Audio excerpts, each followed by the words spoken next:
So here we're going to go through the Guardian Indexed Whole Life feature, and in particular how it works and the pros and cons. This way I can be well educated on it, so if I decide to use it at any point over the life of the policy, I know exactly how it'll work and the advantages and disadvantages.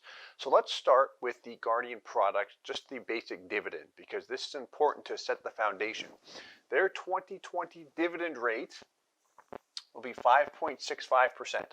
So what that 5.65% is made up of is I have a guaranteed floor of 4%.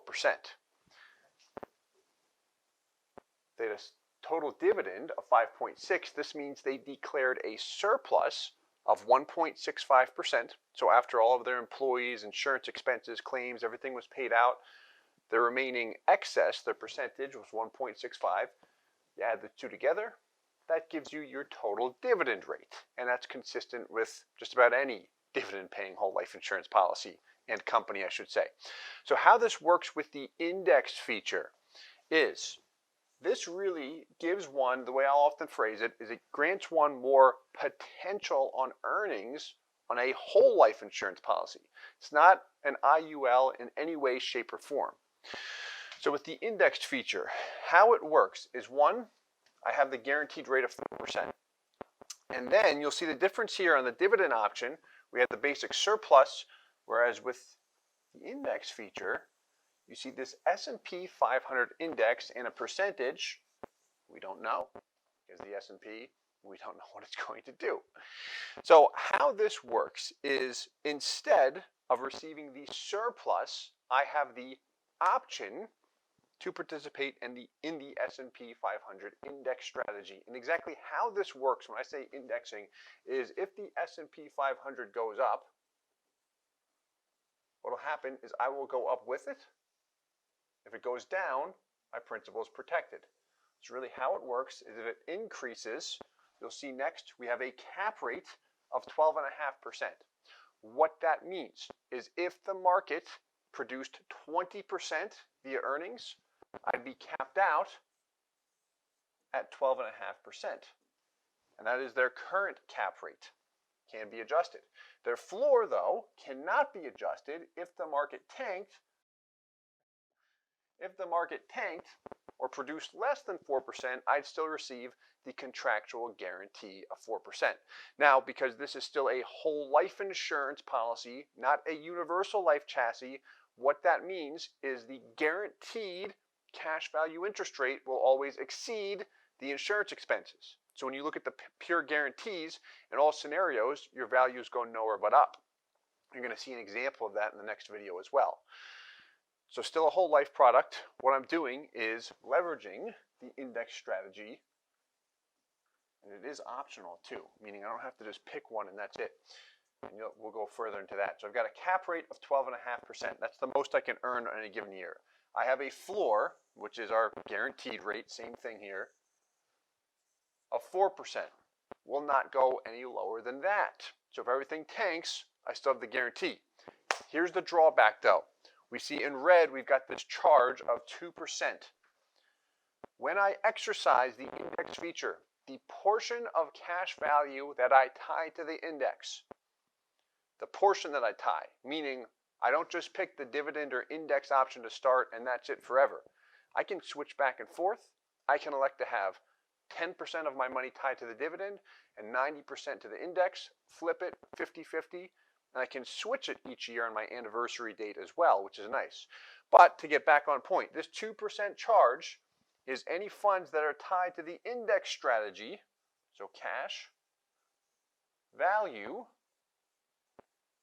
linked to the index strategy here, the company does assess a 2% charge. So where this would hurt an individual, and this is more of a worst case scenario, but we want to be aware of that, is if I flip the index portion onto 100%, for example, and everything just tanked, what that would mean from my policy cash value perspective is I would still have the guarantee of 4%. However, they'd assess the 2% charge, which would leave me with what? A net guarantee of 2% that year. However, down here, we do see this word optional. So let's get into detail on this. We've got a couple of examples here of demonstrating how the index feature will work. And again, in the next segment, the next video, we're going to go through some actual numbers and projections. So the first example on the left, number one, assume we have 100K in cash and I tie 100% of my cash value to the index strategy. Cap of 12.5. That means it cannot earn more than that 12.5% on any given year. If it does, so let's assume the market goes up by 20%, I earn 12.5%. No matter what happens, I still have that 2% charge. So what's my net? 10.5%. And just like a dividend of 6%, a rate here of 10.5%, whatever that rate is, and this is important, that is always the gross rate that is credited after the insurance expenses, after the company's mortality charges. What we want to look at is the net returns, or the IRR, to really understand what is the policy actually producing. This way I know the actual numbers, not thinking I'm earning 10% and then find out I'm only earning 8.5%.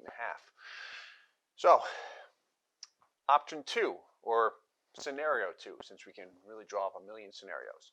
We'll assume the same 100K in cash, but we're going to pretend that I have 50% of my funds tied to the index strategy and 50% tied to the dividend strategy, because we can do this and we can switch it year over year too, which is really nice.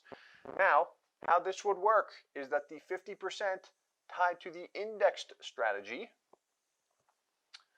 participates with the S&P 500. Same index strategy, same cap rate of 12.5%, same floor on that. Now we've got down here in red, the charge of 2% is assessed to what? Only the 50% of my money, my cash value that's tied to that index feature, not the entire bucket of cash value. Then I've got the other 50,000 linked to the basic dividend rate of 5.65%. Very straightforward there. Now, option 3 on the right. Same 100K in cash. Let's assume year 1, I go with the basic dividend. 565, leave it as is. It's a dividend paying whole life policy that we have, I don't know, 300 videos on our channel at this point. Year 2, let's assume we tie 50% of our funds to the index and 50% to the dividend. That will function on year 2 like this example. So if we said, hey, the market took a little dip, not sure if it'll go down further or rebound up, I only want to tie 50% of my cash value to the index. What will happen is, again, the 50% that's tied, they assess the 2% charge on that, and then the 50% that's not tied, there's no charge. So the major drawback is that 2% charge, which effectively brings my guarantee down to a net of 2% on that portion of cash value. Where that's important, or where the potential drawback is again, if everything tanks, doesn't produce anything, if I'm not participating in the dividend, I'm going to get the guarantee only. Again, assuming everything tanks, minus the charge. Year 3, let's assume I assess 25% of my cash value to the dividend. That means in this example of 100K, 25,000 would participate in the basic dividend rate, 565. And then 75% would participate in the index strategy, and 75% would be assessed at that 2% charge. Year 4, everything tanked. I want to flip it on at 100%. Then 100% of my cash value is assessed with that 2% charge. The point really of example 3 here is I can switch back and forth. So when we see an illustration, or we or anyone is discussing this indexed feature with a whole life policy, so it's not a universal life at all, it's completely different.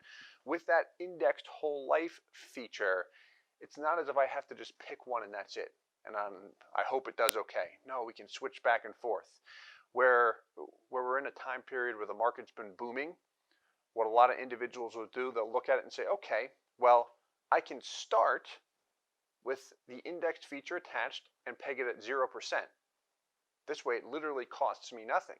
And then after a correction, I can decide to flip it on, whether it be 10%, 50%, 100%, whatever, and I can switch back and forth over time. The important note on that is I can switch that allocation, like we see here, over here in the third option, on my policy anniversary date.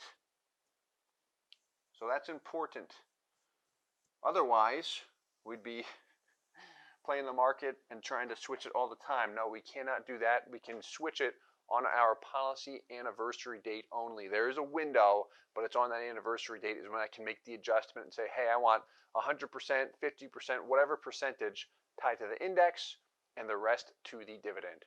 Hope this was helpful. Feel free to reach out with any questions.